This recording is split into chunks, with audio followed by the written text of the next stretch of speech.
Okay, well, good morning, everybody. Thanks so much for coming out here on the Friday of Give a Day week and Earth Day. It's been a wonderful week with Give a Day to see all of the beautiful stuff going on throughout our city, from literacy to healthcare and certainly environmental activity as well. We just heard about what's going on with Brightside today, but we had a tremendous turnout on Saturday with Brightside for our community cleanup, and I want to thank all the Brightside leadership and bright siders that came out from around the city to help us on that. So that really was always the kind of big exclamation point to the start of Give a Day. So we appreciate Brightside very, very much. Let's hear it for Brightside.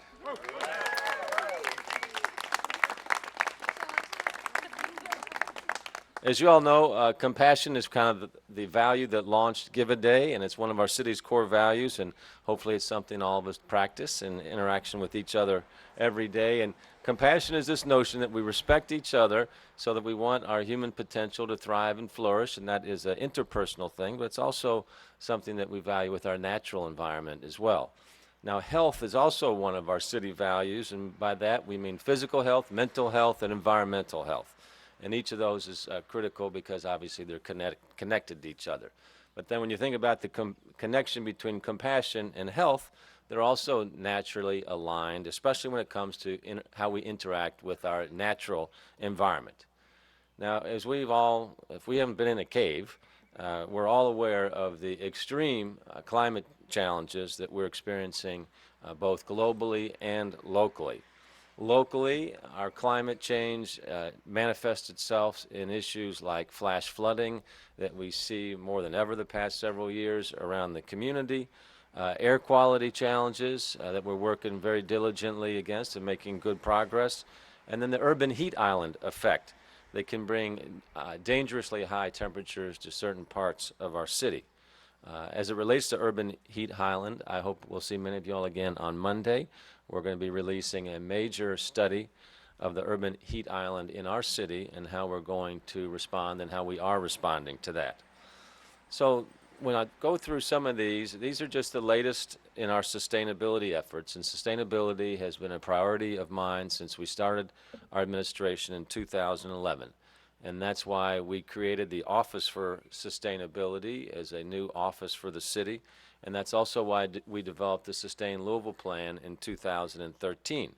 It's also why we're working to decrease energy use in city-owned buildings by 30% and achieve and maintain national ambient air quality standards, amongst other goals.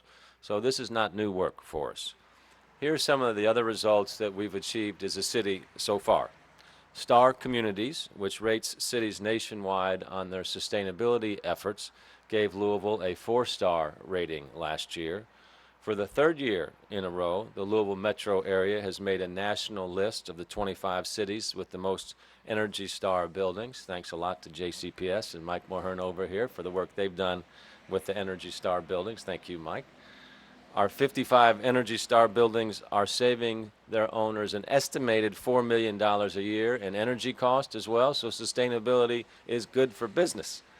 Our air is getting cleaner. We've all followed that. Smog is on a downward trend. EPA standards are increasing, so we have to continue to improve. And we've recently proposed creating an Energy Project Assessment District, or EPAD, that would make it easier for property owners to acquire private financing to put in solar panels. So we're addressing sustainability in many ways, including the Brightside efforts that we talked about. And last year we amplified Brightside by creating a clean and green initiative that we call One Bright City. So again, good leadership with Brightside. And through our work with the Louisville Sustainability Council, through our Move Louisville plan that we introduced last week, and that's focused on reducing overall vehicle miles driven and the air pollution that comes with vehicles. So, where do we go next? Today, we felt it was important as we celebrate Earth Day to announce that I'm joining city leaders from around the world in efforts to preserve a human-friendly climate by signing the Compact of Mayors.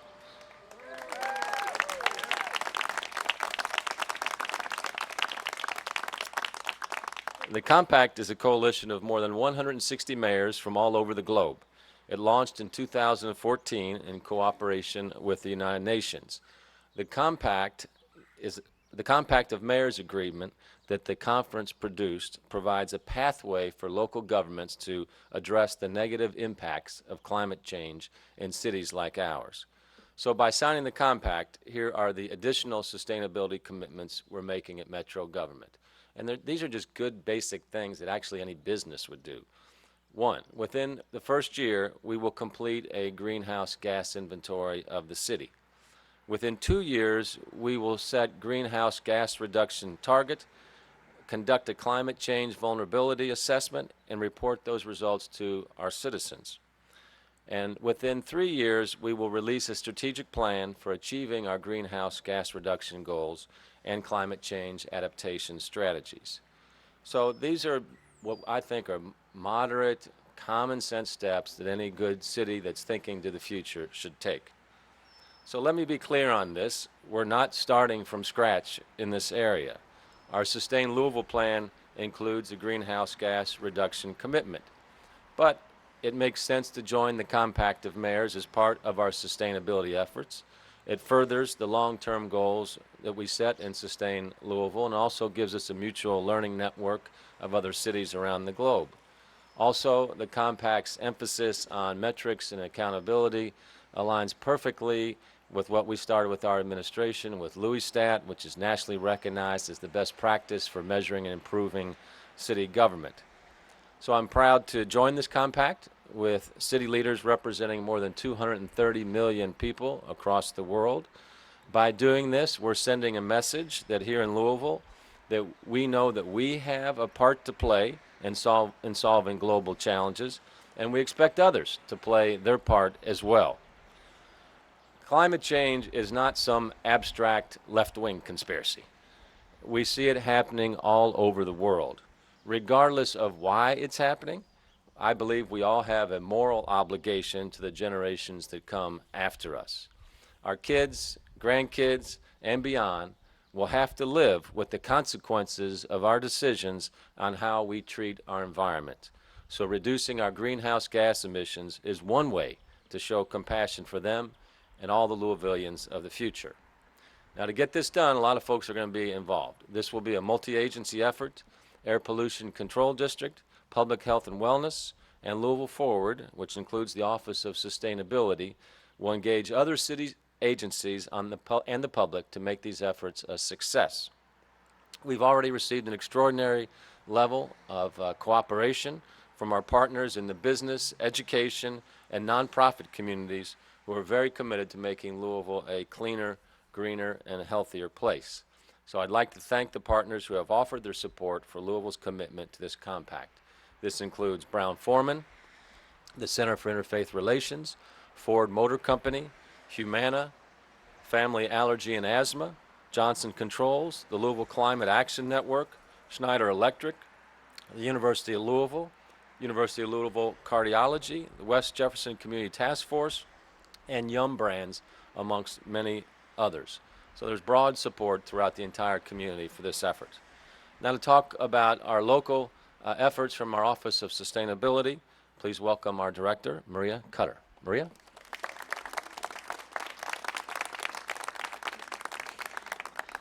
Good morning. It's a pleasure to be here on Earth Day to participate, to recognize participation in this exciting compact.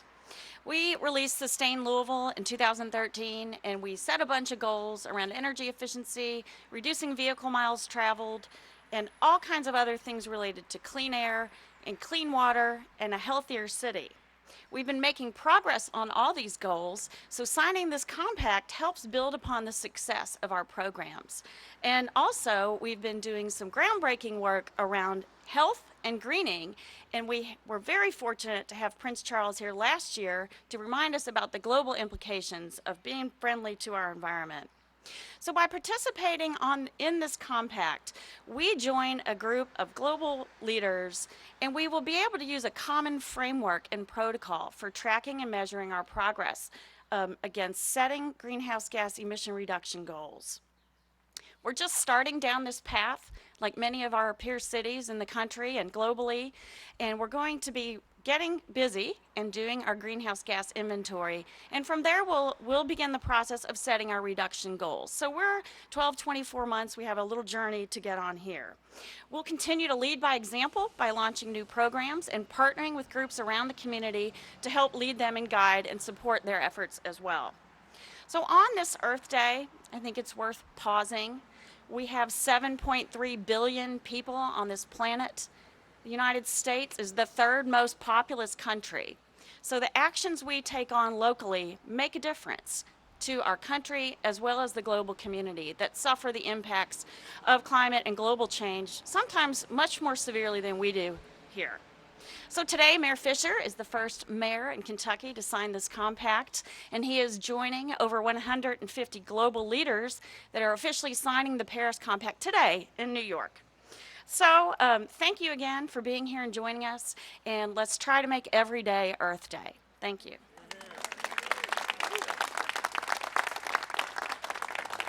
Thank you, Maria. And thanks to all of our citizens that are helping us with our sustainability efforts. It surely requires everybody in the city, so thank you.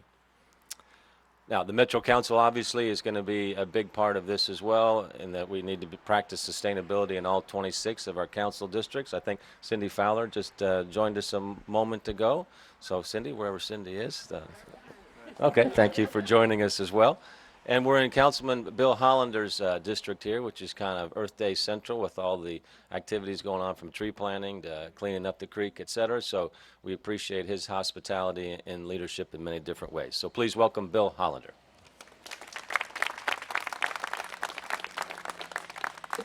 So welcome to District 9 on this Earth Day. I like to think of this as the green capital of Louisville, and it certainly fits the bill this weekend. I'm wearing jeans because I'm going to be planting trees in just a few minutes and then cleaning up Beargrass Creek. And I'll end the day by drinking Beargrass Creek brew from our own Apocalypse Brew Works. Tomorrow is another cleanup on Beargrass Creek. And then on Sunday, the street on Frankfort Avenue will be taken over by bicycles and walkers and dancers, everything but motorized vehicles as we move to our third cyclovia on the street from 2 to 6 on Frankfort Avenue. What could be greener than that? And the weather is predicted to be perfect on Sunday, and I hope you'll all come.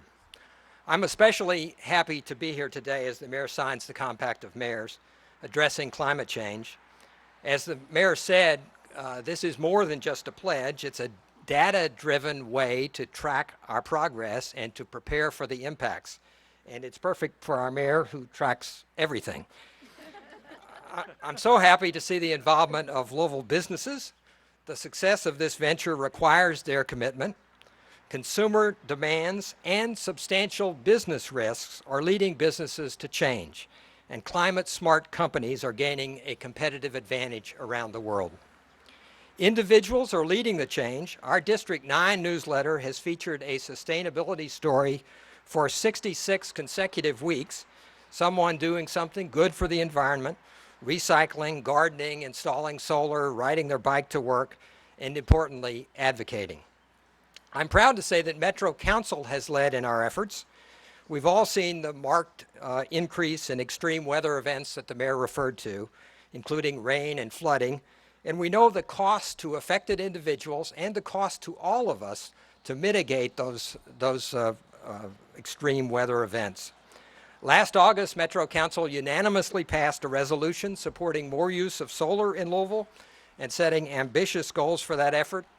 The citizens of District 9 and other council members, including Rick Blackwell, Tom Owen, Vicki Aubrey Welch, Dan Johnson, President Yates, Jessica Green, David James, and Cindy Fowler, helped that effort and funded the Solar Over Louisville program with community development funds. And next week, we're poised to pass legislation that we refer to as EPAD, which the mayor referred to, which will make it easier for commercial, industrial, and some larger multi-family residential buildings to make renewable and energy improvement projects on their properties. It will help both them and the environment, and there is no cost to taxpayers.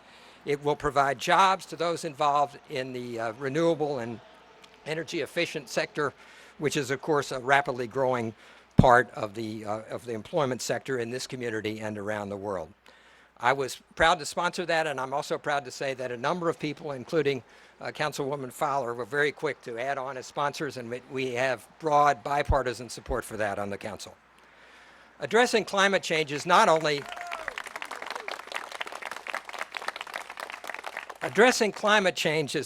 smart for businesses and individuals and cities, it's a moral imperative, as the mayor said. Preserving the planet isn't left or right or blue or red. In fact, what can be more conservative than protecting, conserving, and being good stewards of our environment? At the end of our days or before, we'll all have to answer as to what we did to help the Earth survive. I'm happy to say that today in Louisville, we took another step to join the world in addressing the issue. Thank you to the mayor and all of you for being here.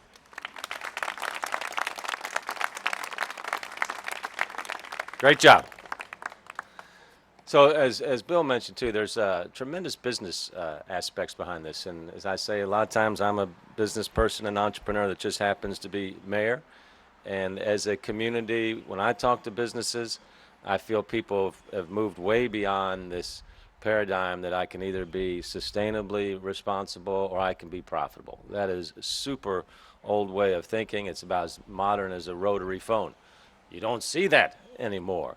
And so when people think it's a trade-off, they really just don't get what's going on, both in terms of thinking, but in terms of the technology that's available now and the job growth that comes from the new technology, from green jobs. Prices are going down, technology advances are moving forward. Any community is smart to get involved with this. And businesses see that. Smart leaders see that. We've got a lot of those smart leaders here in Louisville. Brown-Forman leads the pack. I've always said I think Brown-Forman is one of the world's premier companies. They were started here. They are growing here. A global company takes care of its customers, its employees, its suppliers, its natural environment, the arts, etc.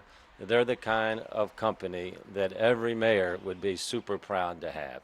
And we are proud to call Louisville Brown-Forman's home here, and we're now going to hear from Brown-Forman's Vice Chair, Jim Welch. Thank you very much, Greg. Yes, this is indeed a really important day, I think, for Louisville. As Maria said, representatives from countries around the world are joining in New York at the United Nations today to sign on to the Paris Climate Accord. And we're a global company. We operate in every single one of those countries. We literally sell our products in 168 countries around the world. And our consumers and our investors and our employees insist that we do the right thing by them and by the planet, the earth, the climate, in our future. So this is a very important first step, I think, for Louisville in our hometown to begin to take practical steps to address the threat of climate change. And of course, we'll see immediate benefits in terms of health benefits. I know the level of respiratory disease here in our hometown is well above the national average. So there'll be not only long-term benefits, but short-term benefits as well. And I think the mayor's approach and the city's approach is the same that we take at Brown-Forman. It's very practical. It's very straightforward. For a number of years at Brown-Forman, we've had specific emissions goals. We have targets to reduce our greenhouse gas emissions by 15% in the next few years, which is quite a challenge to do when you're growing your business. So on a per unit basis, we may be seeking as much as a 40% reduction on a per unit basis in our greenhouse gas emissions. We also are tracking our water use. Many of our distilleries are zero waste facilities. And so we're looking at sustainable harvesting practices for the timber that we need for the oak that goes into our barrels.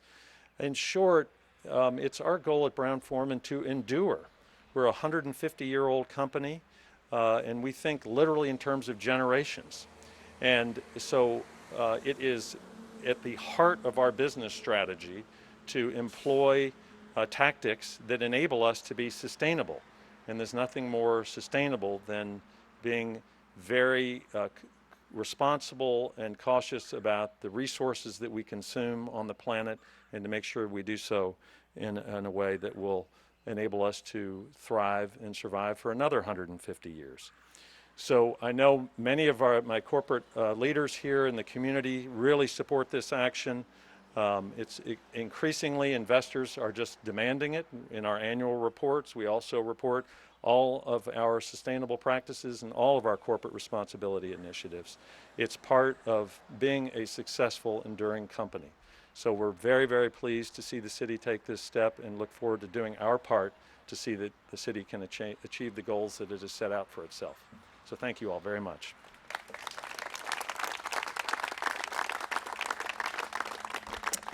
Okay, well, thanks everybody. We're now going to have a little ceremonial signing here, and then after that, we're going to have a ceremonial tree planting finishing, I guess is what we call that. So let's do that, and then go over there and plant this tree. All right?